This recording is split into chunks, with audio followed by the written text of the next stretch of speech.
Well, I see myself broken down yet again. We've got the old trusty Land Rover here, as I like to call it. And you know, I had that trouble before, didn't I, where this oil return pipe here, this one here, it was leaking. That's what originally killed my turbo before. Well, it's leaking again, and it's leaking quite a lot. So, and I haven't got any oil with me. I've run out of oil, I ain't got any oil.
You know, I knew it was leaking.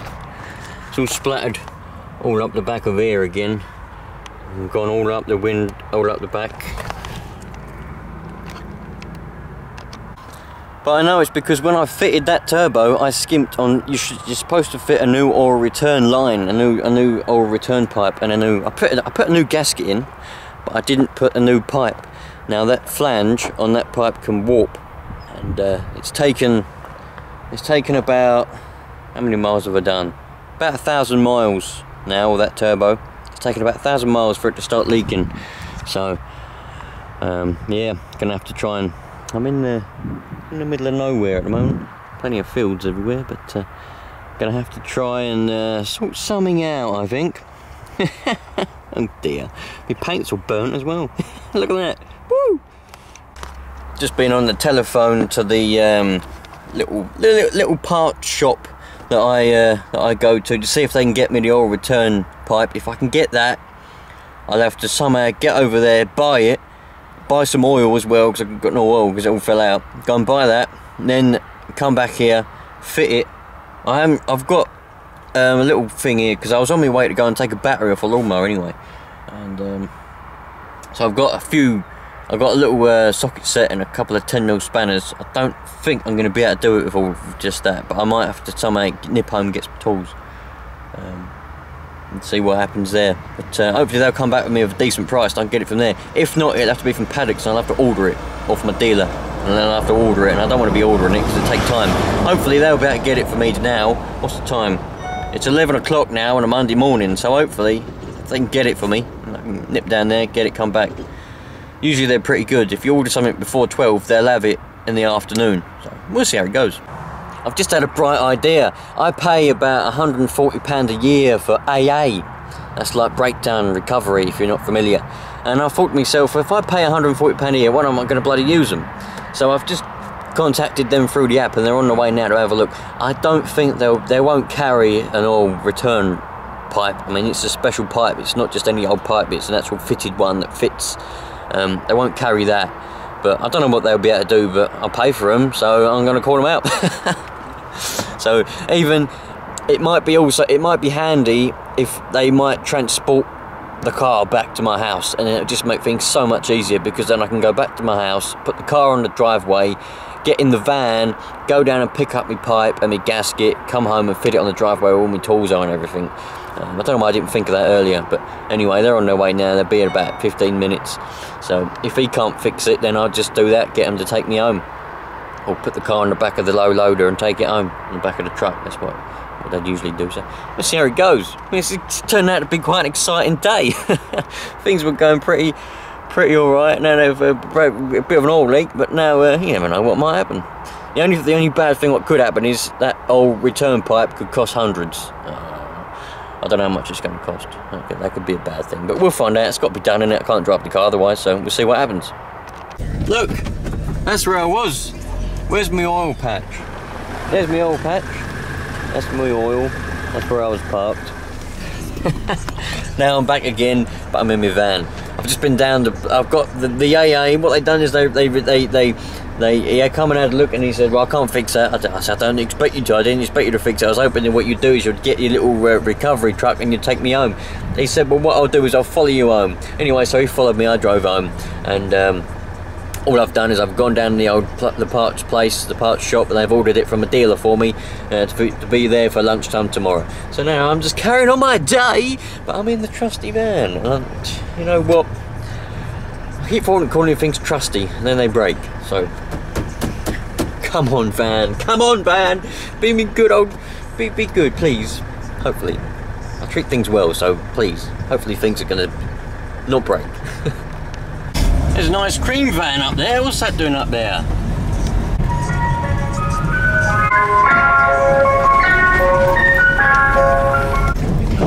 Battery is out of the mower. Now time to go home, put it on charge and have something to eat, because it's 1:15 and I haven't had anything to eat yet. Right, I just got home with that battery and I want to get it on charge as soon as possible, because I'm bloody hungry, and when I'm hungry, things get hurt. Things and people get hurt when I'm hungry. So I want to get this on charge as soon as possible. But not only that, this is sat for a long time without having any charge in it. And any battery that sits for a long time without having any charge in it doesn't do it any good. Specifically if it's a lead acid battery, you know, like a car battery, like this is a car battery. That's all this is. 12 volt car battery, 380 amps. It says heavy duty on it, but I don't think it is very heavy duty. ABS power systems. Heavy duty 380 amps cranking power. So, I don't know. I don't think it is particularly heavy duty. But if I can find my screwdriver, one thing you must remember with these batteries, if you have 1, 2, 3, 4, 5, 6, if you've got any of these screw little things on top, you must undo them to vent them before you start charging, and use a screwdriver that's big enough. Because if you don't, the battery could explode, because the gases will build up in there. Oh, I ain't got a screwdriver big enough. I'll get one. The gases will build up in there, and then you'll have a bit of a bang, and you don't want that. So that's it. There's that one. So just open them up and just lean them to one side like that. Yeah. Try not to let any dirt go inside. But it's also a good opportunity to check to see how much water's in there. You need to have a good amount of water in every cell. Otherwise, God, this is a tough one. Where's my other one? If you ain't got a good amount of water in every cell, the battery it ain't gonna work. The chemical reactions ain't gonna take place. It needs to be over the top of the plates in every one. So that's something you need to look out for. Even though there may appear to be a vent on the side, a little plastic vent on the side. There's one on here. See it just poking up there, little plastic vent. That ain't gonna do much, alright? So you need to open them up. And trust me, just trust me on it. There's people that say don't bother, there's people that say you don't need to, there's people that say, well, I've charged them without opening them up for the last 30 years and I've not had any problems. Well, it's always best to open them up to have a look. And I can see in there, they're all over the top of the plates, everything is happy and dappy. Connect our negative to our negative, connect our positive to our positive, plug in our charger, and away we go. This battery is 100% dead. It's been sitting dead for many months with no power in it whatsoever. So it's going to take a lot, it should take a lot of amperage to start off with. Well, it will start on 0, but then that will slowly go up, probably to about 25 to 30 as it starts to take a charge. Once it goes up to there, if it doesn't move from here, it stays on 0 the whole time, the battery's no good, it's never going to take a charge. When it starts to go up, that means the battery's starting to take a charge, and that's good. So when it goes right up there, it's taking a big heavy load, and as the battery gets more and more charged up, that will go down until it reaches 0 again. When it's on 0, it means it's fully charged. So we'll come back in about half an hour, 40 minutes when I've had me lunch, because look at the time, it's gone past bloody lunchtime. I'm absolutely starving, so we'll come back and we'll see what kind of amperage it's taken then. There it is. This is the offending oil pipe, oil tube, oil line, whatever you want to bloody well call the thing. Now this is the offending thing. It was alright on this end. This is the end what goes into the engine. So that goes in the engine like that, and then that nut, what you can see there, screws down and tightens that up. It then comes up along here, bends up, and that goes on the bottom of the turbo here. This little flange goes on the bottom of the turbo. And this is the bit what's leaking, specifically this part here, along this side where this bolt goes in. This one's alright, it's this one. So, you know, I've heard things about that this plate, this flange, it's called a flange, this can warp with heat and over time, so that may be causing it, but I've got a little test for that. Get yourself a straight edge, such as this, you put it like that. You meant to do it with 2 hands really. Don't worry about it, very good. With only 1 hand. But you put that on there like that, and you can see if that's warped at all, because you know you'll be able to see daylight under both one of the ends. But it may be slightly. Yeah. I think that is slightly bent.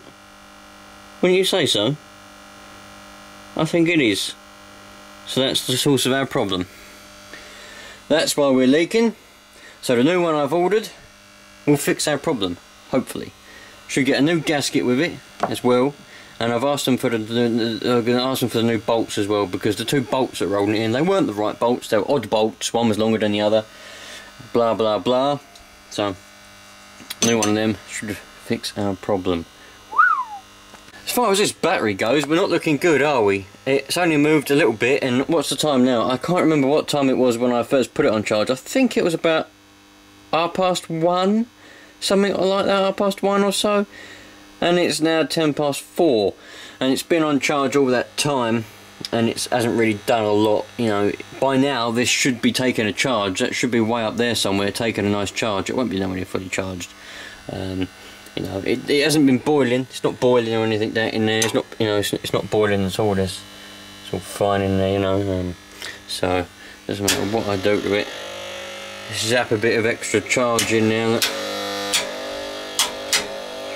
I've been messing around, but it don't do nothing. So I don't think this is going to charge. I think this battery's had it. I'm going to have to go and get another one.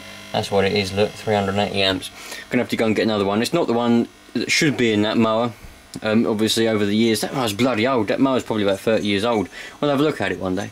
That ain't right, so probably going to have to go and get another battery for that.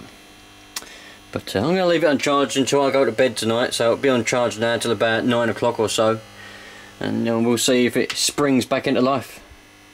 You never know, dear, you never know.